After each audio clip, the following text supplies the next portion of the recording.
Good afternoon, y'all. This is Joe here at Statesville Mad Vapes. I'm going to do a review for you guys today.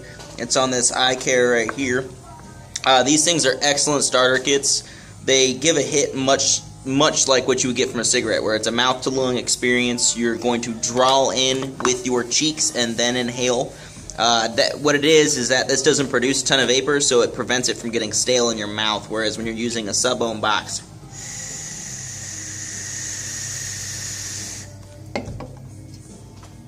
you have to inhale directly into your lungs and exhale as soon as possible because it produces a ton of vapor. So, this little guy is pretty cool. It's a very small device. It's very easy to fit in your hand. See, this is even a pretty small box mod, and this is much smaller. So, there's a big difference in size. But size doesn't matter. It's just how you use it. So, this guy right here is good for high milligram nicotine or low milligram, really whatever you're looking for. He uses a 1.1 ohm coil. He has a little airflow hole right here. A lot of people say when they're hitting this thing, they like to tap the airflow while they're hitting it because that kind of restricts it. That's fine, but be careful doing that too much. You'll burn your coil out. Really cool thing about this guy. So, mouthpiece comes off.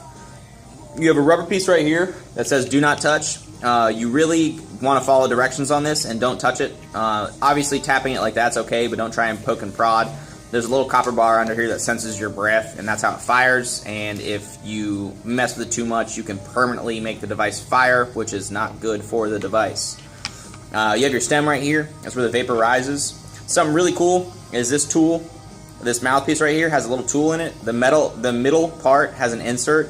You can just plug it onto the stem and help you unscrew it.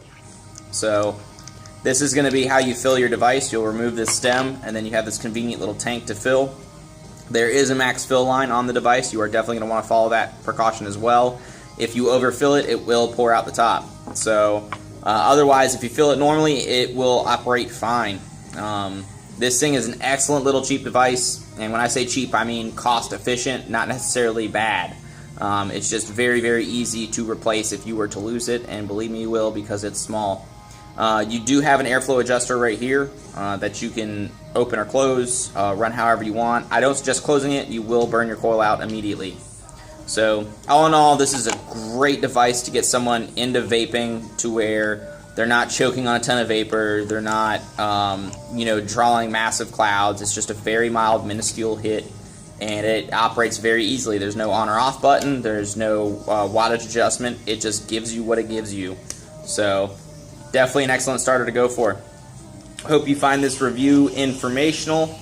If you have any questions, you know what to do. Hope you guys enjoy your day.